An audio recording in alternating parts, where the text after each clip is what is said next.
할렐루야, 예수님의 이름으로 축복합니다. 우리 옆 사람을 향해서 같이 한번 인사를 나눠볼까요? 예수님의 이름으로 축복합니다.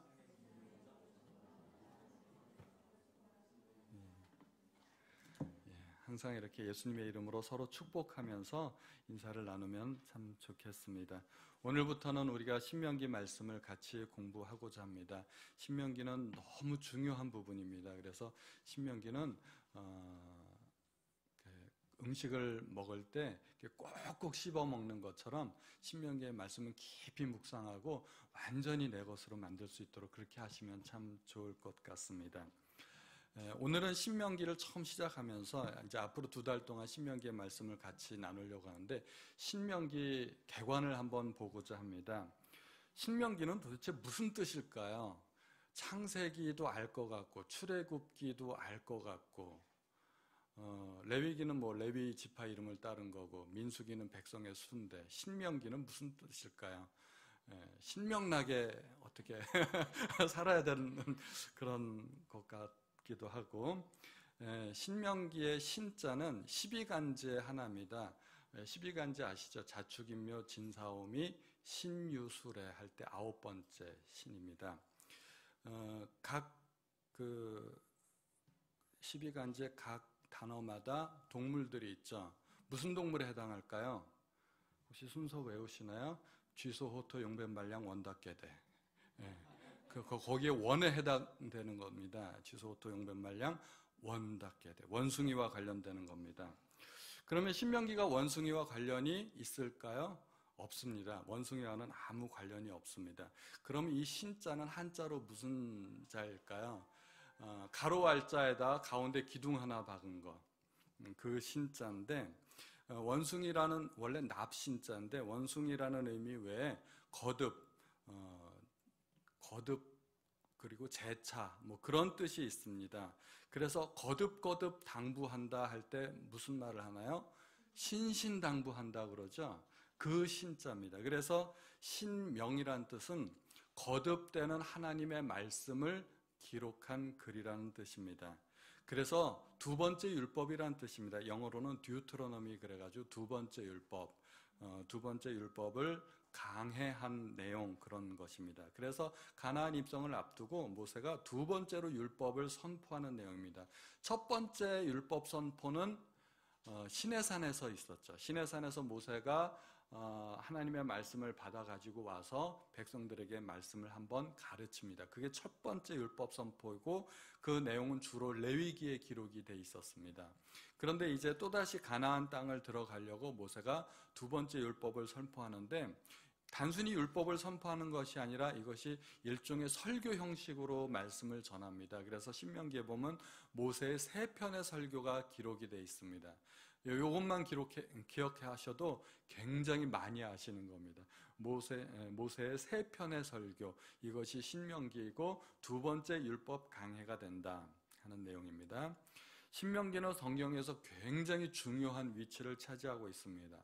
신약 성경에서 가장 많이 인용된 구약 성경은 어딜까요? 무르나 마나 신명기죠. 신명기니까 그렇게 얘기를 하죠. 약 80회 정도 기록이 되었습니다.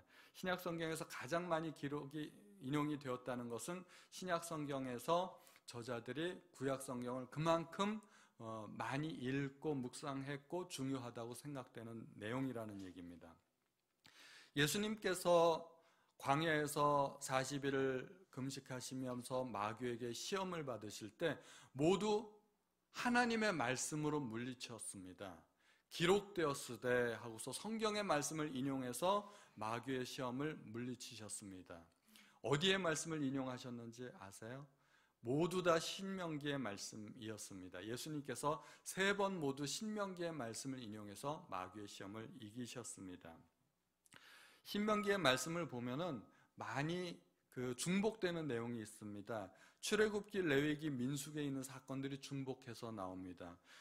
출애굽기와 민수기의 사건들이 신명기에서 또 나오고 모세가 과거를 회상하면서 너희가 그랬었지 그러면서 출애굽기와 민수기를 인용하고 또 레위기에서 한번 선포된 하나님의 말씀을 또 한번 핵심 정리하는 겁니다. 말하자면은 쪽집게 과외라고 그렇게 생각하시면 됩니다. 구약에 많은 율법들이 있지만 그 중에 가장 중요하고 핵심된 내용만 골라서 모세가 가르친 것이기 때문에 이 내용만 잘 아시면 구약의 아주 핵심 부분을 아시는 것과 같습니다.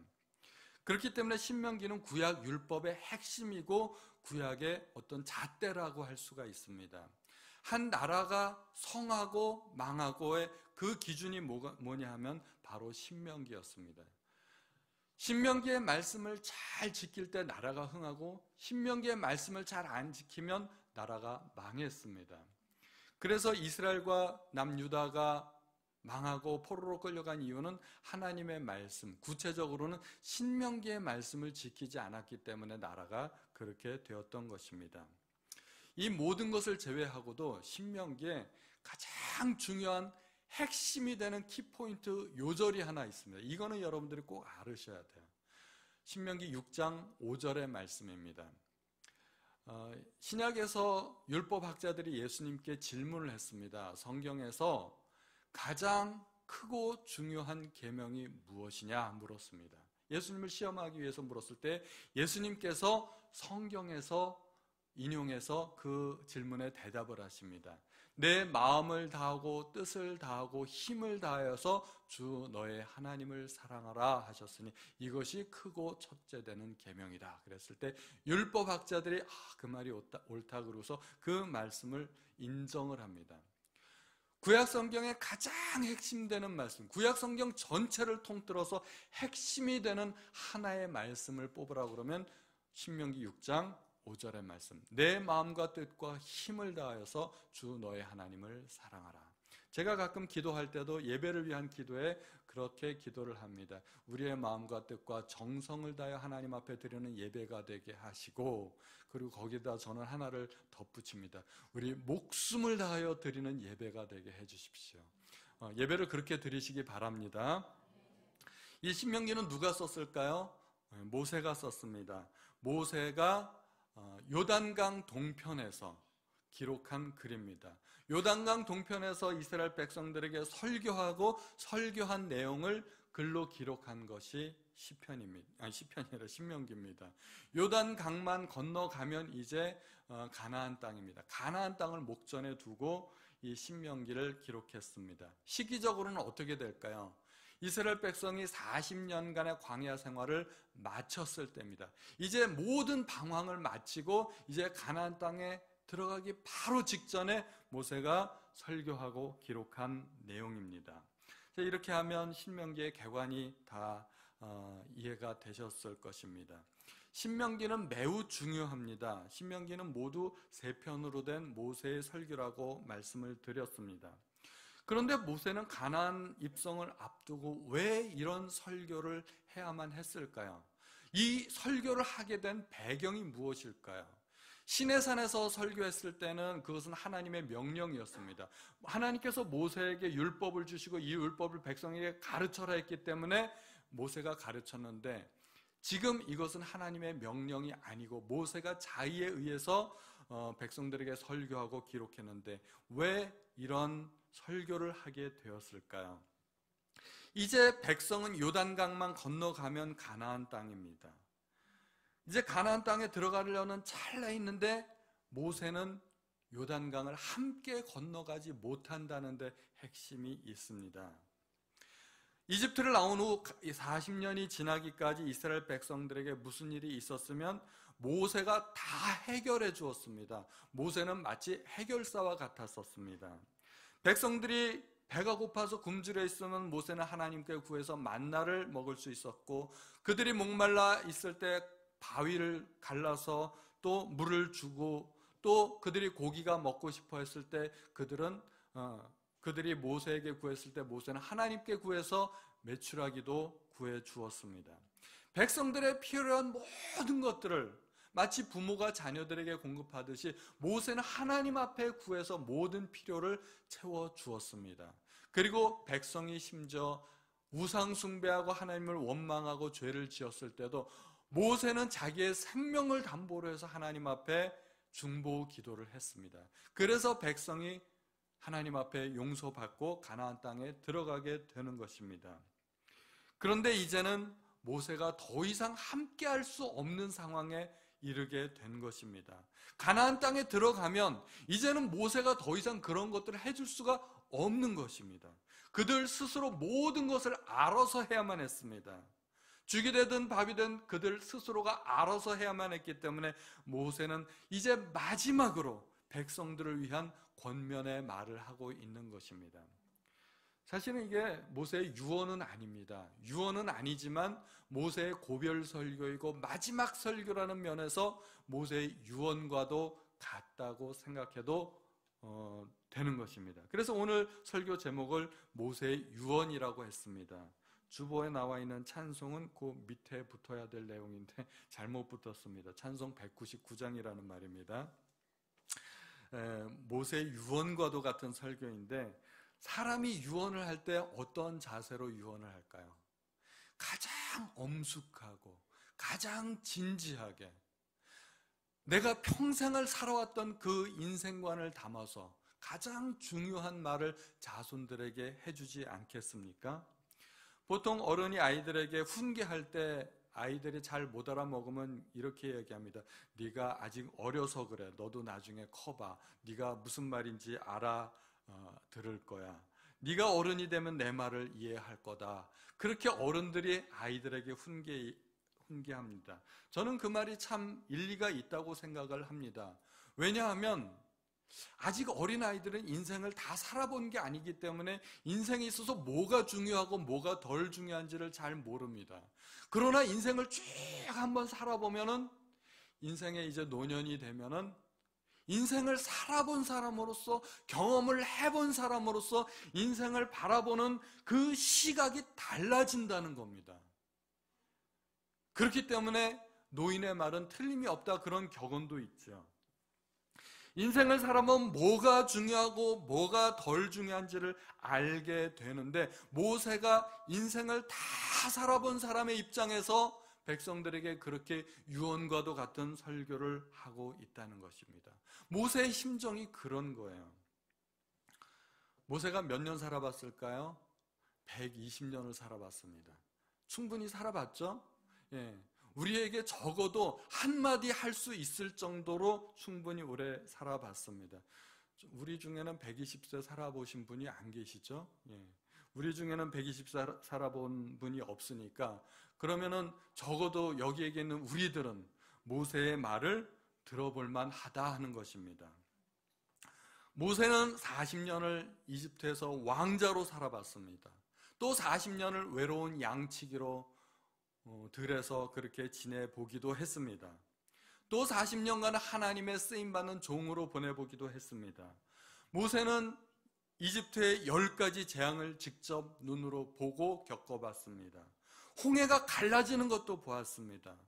하늘에서 만나가 내리는 것을 봤고 반석이 갈라지면서 물이 터지는 것도 모세는 보았습니다. 모세는 시내산에서 하나님의 음성을 친히 들었고 하나님께서 직접 쓰신 십계명도 받아온 사람입니다. 모세만큼 위대한 지도자로 하나님께 쓰임받은 사람이 없습니다. 그래서 유대인들은 모세 그러면 껍벅 죽습니다. 그들에게 가장 위대한 지도자 누구냐 그러면 모세를 댑니다. 예수님 당시에도 그랬지만 지금까지도 유대인들에게 가장 위대한 지도자 한 사람을 뽑으라 그러면 그들은 대부분 모세를 뽑는다고 합니다. 그런 모세가 우리 인생에 뭔가 조언을 해준다고 한다면 굉장히 중요한 말이겠죠. 우리는 새겨들어야 됩니다. 모세는 십계명을 돌판에 새겨서 백성들에게 주었는데 우리도 돌판에 새겨야 될 줄로 믿습니다. 돌판에 새기시기 바랍니다. 돌판에 어떻게 새기실까요? 머리에 잘 기억하시면 돌판에 새기는 것이 되지 않을까요? 돌판에 잘 새겨 두시기 바랍니다. 예, 아멘 하신 분들은 돌입니다. 자, 역사상 최고의 투자자로 알려진 사람은 누굴까요? 투자를 잘 하기로 유명한 사람, 워렌 버핏입니다. 워렌 버핏 들어보신 분이 많이 계실 거예요. 워렌 버핏은 1년에 한 번씩 누군가와 점심 식사를 하는데 그 사람에게 자기 인생 성공 원칙 6가지를 알려준다고 합니다. 3시간 동안의 점심식사를 같이 하면서 자기가 뭐 하버드 대학에 입학하려다가 실패한 이야기, 코카콜라와 질레트의 대주주가 된 과정, 뭐 그런 여러 가지 자기의 인생담들을 들려준다고 합니다. 그 찬스를 경매에 붙인다고 합니다. 경매에 붙여서 파는데 이것이 가격이 대단히 비쌉니다. 경매에서 얼마나 올라가는지 몰라요. 얼마까지 올라갈 것 같아요? 보통 우리 돈으로 따져서 수억 원씩 한다고 합니다. 최고의 낙찰 가격은 210만 달러에 낙찰받은 사람도 있다고 하는데 그게 1,000원씩만 따져도 21억 원입니다. 3시간 동안에 워렌 버핏과 점심 식사하면서 이렇게 몇 마디 이렇게 주고받는데 21억 원을 투자한 사람이 있다고 합니다. 물론 워렌 버핏은 그것을 가지고 자기 재산으로 삼는 것은 아니고 그 돈은 받아서 전부 다 전액 기증한다고 합니다. 자선단체에 기증한다고 합니다. 그러니까 그렇게 또 하는 사람들도 있겠죠. 그런데 여러분, 워렌 버핏이 훌륭합니까? 모세가 더 훌륭합니까? 모세가 더 훌륭하죠. 이건 두 말하면 잔소리, 세 말하면 헛소리라고 누가 그러던데. 예. 모세가 훌륭합니다. 그건 정말 두 말하면 잔소리입니다. 그런데 모세의 설교를 만약에 돈 내고 들어야 된다면 여러분들은 얼마쯤 지불하실 용의가 있으십니까? 준비가 되셨나요? 여러분들에게 희소식을 알려드리겠습니다. 모세의 설교는 공짜입니다. 여러분, 그 엄청난 설교를 우리는 공짜로 들을 수 있습니다. 모세의 설교인 이 신명기의 말씀을 우리는 평생 동안 옆에 놓고 공부하고 배우시기 바랍니다. 신명기는 그만큼 중요한 말씀입니다. 제가 신명기를 쭉 묵상하다 보니까 그렇구나 하는 말씀이 너무나 많아요. 너무나 많아. 그래서 저더러 1년 동안 신명기를 설교하라고 그러면은 제가 할 수 있을 것 같아요. 신명기가 모두 34장으로 되어 있는데 뭐 한 장당 2편씩만 설교해도 벌써 1년이 훌딱 넘어가죠. 예, 충분히 할 수 있을 것 같습니다. 신명기 17장에 보면은 하나님께서 나중에 이스라엘 백성의 미래에 대해서 이야기해 주시는데 이스라엘 나라에도 나중에 왕이 생길 것이다. 백성들이 왕을 요구할 것이다 하는 말씀을 해주시면서 왕에 대한 규례를 말씀하십니다. 왕이 지켜야 할 법도가 있는데 왕의 법도가 무엇인가? 신명기 17장 18절과 19절을 제가 쉬운 성경으로 읽어드리겠습니다. 왕의 자리에 오르는 사람은 제사장인 레위 사람 앞에 있는 이 율법을 두루마리에 베끼시오. 그것을 늘 곁에 두고 평생토록 날마다 읽으시오. 그래서 하나님 여호와를 두려워하기를 배우고 모든 율법과 명령을 부지런히 지켜야 하오. 이 율법, 왕이 평생을 두고 읽어야 할 이 율법, 구체적으로는 그것이 신명기라는 것입니다. 역대 왕들이 그렇게 했을까요? 그렇게 안 했습니다. 그러니까 나라가 망한 겁니다. 그러니까 70년 동안 바벨론에서 포로 생활을 했던 겁니다. 한 나라의 왕으로서 지켜야 할 유일한 법도가 있다면 이 하나님의 말씀 신명기를 평생토록 옆에다 두고 읽고 묵상하고 배우고 공부하고 연구하고 그 말씀에 기록된 대로 지켜서 행하라는 것입니다. 이것이 왕이 지켜야 할 법도라는 것입니다.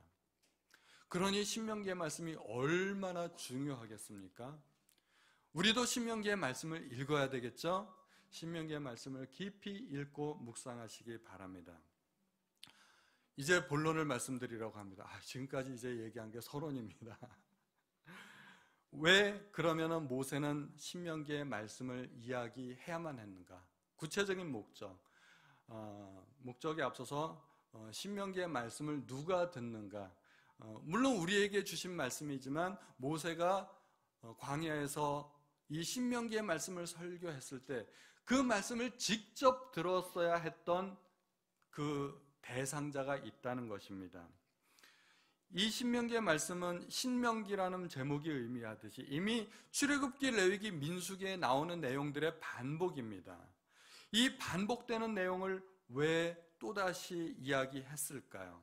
모세가 설교하고자 하는 이 율법의 대부분은 출애굽 이후에 호렙산에서 모세가 백성들에게 다 선포한 내용들입니다. 그러니까 모세의 설교 중에서 뭔가 새롭고 신선한 것은 없다는 겁니다. 여러분들이 신명기 읽어보시면 아실 거예요. 대부분 그 신명기에 나오는 사건들은 민수기와 출애굽기에 있는 사건들이고, 또 설교한 율법의 내용들은 레위기에 거의 대부분 있는 내용들입니다. 모세는 왜 이미 40년 전에 있었던 사건들을 들춰가면서 이미 했던 이야기들을 다시 하시는 것일까요? 여기에 몇 가지 이유들이 있습니다. 첫 번째, 세대가 달라졌기 때문입니다. 모세가 처음에 호렙산에서 하나님의 말씀을 증거했을 때에는 그 청중들은 애굽에서 종살이하던 출애굽 1세대들이었습니다. 그런데 그 이후 40년이 지났습니다. 40년 동안 출애굽 1세대의 성인들은, 20세 이상의 성인들은 모두 광야에서 죽었습니다. 그리고 모압 평지에서 새롭게 하나님의 말씀을 듣는 사람들은 대부분 출애굽 2세대, 광야에서 태어난 출애굽 2세대라는 것입니다. 한 세대는 가고 이제 새로운 시대가 도래했습니다. 새로운 세대의 대부분은 애굽에서의 10가지 재앙이나 홍해의 기적들을 경험하지 못한 사람들이었습니다. 그들은 호렙산에서 선포된 하나님의 말씀을 직접 듣지 못한 백성들이었습니다. 그럼 이제 새로운 세대들을 위해서, 신세대를 위해서 모세가 마지막으로 뭔가를 해주고 싶은데, 뭔가 마지막으로 가장 좋은 일을 해줄 수 있다면 그게 뭘까요? 그게 하나님의 말씀을 가르치는 일이었다는 것입니다. 하나님의 말씀을 선포하고 가르치는 일이야말로 신세대들을 위해서, 아직 하나님의 말씀을 잘 모르는 세대들을 위해서 모세가 해줄 수 있는 가장 좋은 일이었다는 것입니다. 아무리 시대가 발전하고 세대가 변한다 해도 하나님의 말씀이 필요 없는 세대는 없습니다. 우리 조상들에게도 필요하고, 우리에게도 필요하고, 우리의 자손들에게도 하나님의 말씀이 필요하다는 것입니다. 시대가 바뀌면 모든 것들이 다 바뀝니다. 새로운 걸로 다 바뀝니다. 패션도 바뀌고, 교육 방법도 바뀌고, 유행도 바뀌고, 좋아하는 스타일도 다 바뀝니다. 제가 어렸을 때 좋아하던 가수들 있었습니다. 이미자 씨, 하춘아 씨, 패티김, 인순이, 조용필, 나훈아. 들어는 보셔는 젊은 세대들은 잘 모르실 수 있는데 좀 어른 세대들은 기억이 새로우시죠? 옛날에도 걸그룹이 있었어요. 옛날에 있던 걸그룹 혹시 아시나요? 그 토끼소녀라고, 바니걸스라고 영어로도 불렀는데 2명이 나와서 쌍둥이 자매죠. 그런 바니걸스도 있었습니다. 옛날에 TV에 나오던 그런 탤런트들은 최불암 씨, 김혜자 씨, 김자옥 씨, 이런 분들이 나오면은 굉장히 히트를 쳤었죠. 제가 좋아하던 코미디언들도 있었습니다. 서영춘 씨, 배삼룡 씨, 구봉서 씨. 구봉서 씨는 장로님 되셨죠? 서영춘 씨는 작고 하셨습니다. 요즘 나오는 탤런트 코미디언들은 저는 얼굴도 모르겠고 이름도 모르겠어요. 시간이 지나니까 이런 것들이 다 바뀌더라는 거예요. 저는 어렸을 때 할아버지께서 옛날 이야기들을 가끔 하셨는데, 자유당 시절에 그러면서 얘기를 시작하십니다. 자유당 시절은 이승만 대통령 시절입니다. 저한테는 까마득한 시절이고 국사 교과서에나 나오는 시절인데, 저희 할아버지께서는 그렇게 말씀하셨습니다. 조금 더 나가면은 일제시대 때 그런 얘기도 하셨습니다. 일제시대 때 일본 놈들이, 그렇게 하고서 이야기를 시작하십니다. 일본하고 놈들하고는 항상 한 단어였었어요. 우리 할아버지한테는 일본하고 놈들은 한 단어예요. 이게 뗄래야 뗄 수 없는 관계예요. 항상 일본 놈들이. 그래서 저도 그게 습관이 돼가지고 일본 분도 있고 일본 사람도 있는데 항상 일본 놈들이, 그게 귀에 배었기 때문에 저도 모르게 일본 놈들이 그렇게 나와요. 저희 할아버지는 항상 그렇게 말씀을 하셨었습니다. 시대가 지나니까 대한 독립도 되고, 이제 또 군부 독재 시절도 지나가고, 이렇게 모든 것이 달라지게 되었습니다. 시간이 지나니까 유행도 달라지고, 법도 바뀌고, 정권도 바뀌고, 모든 것이 다 바뀝니다. 그런데 안 바뀌는 게 있어요. 뭐가 안 바뀔까요? 하나님의 말씀은 안 바뀝니다. 하나님의 말씀은 모든 시대, 모든 사람들을 위한 말씀인 줄로 믿습니다. 우리에게 하나님의 말씀이 필요했다면 우리의 자녀들에게도 하나님의 말씀이 필요한 것이기 때문에 모세는 이제 막 새로운 세대들에게, 이제 가나안 땅을 들어가려는 새로운 세대들에게 하나님의 말씀을 증언하고 있다는 것입니다. 그것이 모세가 보기에 자기가 해줄 수 있는 가장 좋은 일이고 가장 좋은 선물이었다는 것입니다. 청중들이 또 다 신세대만 있는 것은 아니죠. 40세 이상부터 60세까지는 출애굽 1세대에 속한 사람들입니다. 그 사람들은 애굽을 탈출했지만 아직 그 당시에는 어렸었기 때문에 하나님의 은혜로 광야에서 살아남은 사람들입니다. 그래서 40세에서 60세까지는 출애굽 1세대, 60세 이상으로는 누가 있을까요? 몇 명이나 있을까요? 60세 이상으로? 딱 2명 있죠.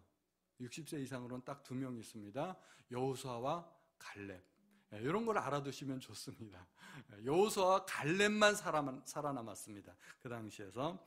그러니까 그들은 40세 이상의 사람들은 이미 40년 전에 한 번 호렙산에서 하나님의 말씀을 들었던 적이 있는 세대였습니다. 그러면 그들은 하나님의 말씀을 한 번 들었기 때문에 그 말씀을 다시 들을 필요가 없을까요? 그렇지 않다는 겁니다. 하나님의 말씀은 두고두고 반복해서 들어야 됩니다. 혹시 같은 소설책을 2번 읽어보신 분 있으신가요? 너무 재미있으면 영화도 2번, 3번 보기도 하고 소설책도 2번 보기도 하지만, 그러나 웬만한 소설책은 2번 읽기 힘듭니다. 소설책 한 번 읽고 끝나면 그걸로 영원히 이제 책꽂이에 장식용으로나 박혀 있는 거지 다시 읽기 힘듭니다. 그러나 하나님의 말씀은 그렇지 않다는 것입니다. 하나님의 말씀은 수십 번, 수백 번이라도 읽어야 된다는 것입니다. 필요하다면 같은 설교라도 2번, 3번 반복해서 들을 수 있어야 됩니다. 모세도 지금 이 설교를 사실은 재탕하고 있는 겁니다. 우리 재탕이라고 이야기하는데, 같은 하나님의 말씀을 귀에 못이 박히도록 우리는 들어야 됩니다. 한 번 들어서 끝나는 게 아닙니다. 귀에 굳은 살이 박힐 정도로, 못이 박힐 정도로 하나님의 말씀을 그렇게 들어야 된다는 것입니다. 우리에게 늘 새로운 말씀이 필요한 것은 아닙니다. 하나님의 말씀을 들은 만큼 내 것이 될까요? 하나님의 말씀을 한번 들었다고 그 다 내 것이 되는 게 아닙니다. 듣고 순종하는 만큼만 내 것이 됩니다. 우리는 일평생을 거의 같은 밥을 먹고 같은 반찬을 먹고 삽니다. 어쩌다 한번 별미로 새로운 음식을 먹을 수는 있지만 그 새로운 음식들이라야 어쩌다 한번 먹는 거지 날마다 먹을 수 있는 음식들이 아닙니다. 학습 이론 중에 최고의 학습 효과를 내는 것은 역시 반복 학습이라고 합니다. 반복 학습을 통해서 낯선 지식, 내가 잘 알지 못하던 것들이 완전히 내 것이 되고 내 몸의 일부가 됩니다. 심지어 동물들도 반복 학습을 통해서 훈련을 시킵니다. 모든 동물들을 그렇게 훈련시킵니다. 우리는 할 수 있는 하나님의 말씀을 반복해서 읽어야 됩니다. 반복해서 듣고 또 들어야 됩니다. 귀에 못이 박히도록 그렇게 들어야 됩니다.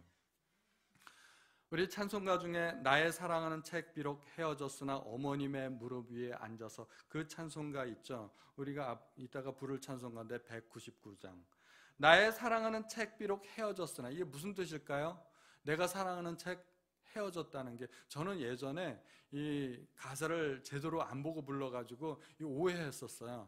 사랑하는 책과 멀리 이별했다고 그렇게 이해를 했었는데 그게 아니더라고요. 자세히 보니까 사랑하는 책이 헤어진 거예요. 달코 다른 하나님의 말씀을 이야기하는 것입니다. 혹시 달코 다른 하나님의 말씀 보신 적 있으신가요? 그런 성경책 한 권쯤 갖고 계시기 바랍니다.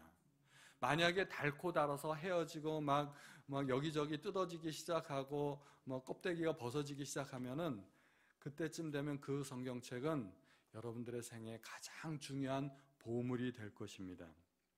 그런 성경책 한 권쯤 갖고 계시면 아마 자손들에게 이 성경책을 자랑스럽게 보여주실 수 있으실 것 같습니다. 하나님의 말씀은 새로운 세대에게도 필요하고 이미 있던 세대에도 동일하게 필요하다는 것입니다. 그런데 더 중요한 이유가 있습니다. 모세가 또다시 하나님의 말씀을 강론하는 것은 단순히 세대가 바뀌었거나 또는 시간이 오래 지났기 때문만은 아닙니다. 그것보다 더 중요한 이유가 있습니다. 그것은 이스라엘이 이제 광야의 40년 방황 생활을 마치고 가나안 땅에 입성하기 직전의 상황이라는 것입니다. 원래 호렙산에서 율법을 선포할 때도 그들은 애굽에서의 400년간 종살이를 마치고 한 민족으로서 새 출발을 하려던 시기였습니다. 그리고 지금도 동일하게 이제 가나안 땅에 들어가서 한 국가를 세우려는 찰나에 있다는 것입니다. 그들은 국가를 세워야만 했습니다. 그런데 그들이 세우는 그 국가는 매우 특별한 국가라는 것입니다. 지상에 지금까지 존재하지 않던 어떤 한 나라를 세우려는 것입니다. 그들이 있었던 종살이하던 그 이집트하고도 다른 나라, 그리고 가나안 땅에 먼저 살고 있었던 그 가나안 7족 속에 세웠던 그 나라들과도 다른 나라, 매우 특별한 그 한 나라를 세우려고 하는데 그 나라가 바로 하나님의 나라라는 거예요. 국가에는 법이 있지 않습니까? 모든 국가에는 법이 있습니다. 그런데 모세는 그들이 세우려는 그 나라의 국법으로서 하나님의 말씀을 제시하고 있다는 것입니다. 하나님의 말씀이 그들의 통치 이념이 되고 생활 윤리가 되고 철학과 사상이 되고 그들의 가치관이 될 때 그들은 세계 여러 나라 중에 가장 우수한 나라가 될 수 있다는 것입니다. 그래서 모세는 단순히 잔소리하는 게 아니고 설교하는 게 아니에요. 이 신명기는 그들이 세워야 할 하나님의 나라의 국법이 되어야 된다는 것입니다. 그래서 모세는 신명기를 가르치고 있는 것입니다. 또 하나 이유가 있습니다. 그들은 가나안 땅에서 이제껏 살아보지 못한 완전히 새로운 삶을 살아야만 했습니다. 그들은 이집트에서 종살이 했습니다. 광야에서는 방황했습니다. 이제 가나안 땅에 들어가서는 국가를 세우고 명실상부하게 당당한 한 민족으로서 국가로서 완전히 지금까지 그들이 살아보지 못한 새로운 삶을 살게 된다는 것입니다. 새로운 삶을 맞이하면서 새로운 시작을 시작하면서 어떻게 시작할 것인가? 중요한 문제입니다. 우리가 인생을 살아가면서 여러 가지 새로운 시작을 하죠. 졸업하고 입학하는 것도 새로운 시작입니다. 처음 직장 생활하는 것도 매우 새로운 시작입니다. 우리는 새로운 시작을 할 때 굉장히 기대에 부풀지 않습니까? 새 집에 이사할 때도 흥분하고 막 기대가 되고 새 차 살 때도 기대가 되고 그렇지 않습니까? 결혼할 때 특별히 사람들이 많이 기대하고 흥분하고 그렇습니다. 이제 결혼만 하면 누구나 핑크빛 꿈에 부풀어 앞으로는 무지개 7빛간 나날들이 펼쳐지리라고 그렇게 착각들을 하면서 살아갑니다. 그렇게 우리가 뭔가를 새로 시작할 때 기대를 합니다. 사업을 새로 시작할 때도 내가 사업하면 이제 성공해서 돈을 많이 벌어야지. 그래서 사업하는 사람들은 그런 또 착각들을 하더라고요. 자기가 사업하면 다들 성공할 거라고 그렇게 생각을 하는데, 그래서 사람들은 성공을 기원하는 의미에서 뭔가 새로 시작할 때 뭔가 의식을 가집니다. 뭔가 세리머니를 합니다. 세상 사람들이 잘 하는 세리머니는 뭘까요? 돼지머리 갖다 놓고 고사 지내는 겁니다. 새로운 사업을 시작하면서 이 사업 잘 되게 해주십시오 하고 돼지머리 갖다 놓고 돼지 콧구멍에다 10,000원짜리 찔러받고 그러죠. 여러분들이라면 어떻게 하시겠습니까? 뭔가를 이제 새로 시작할 때, 내 인생의 새로운 국면을 맞이할 때 뭘 하면 좋을까요? 뭘 하면 가장 좋을까요? 모세는 이스라엘 민족이 가나안 땅에서 새로운 삶을 개척할 수 있도록 하나님의 말씀을 전해주고 있다는 것입니다.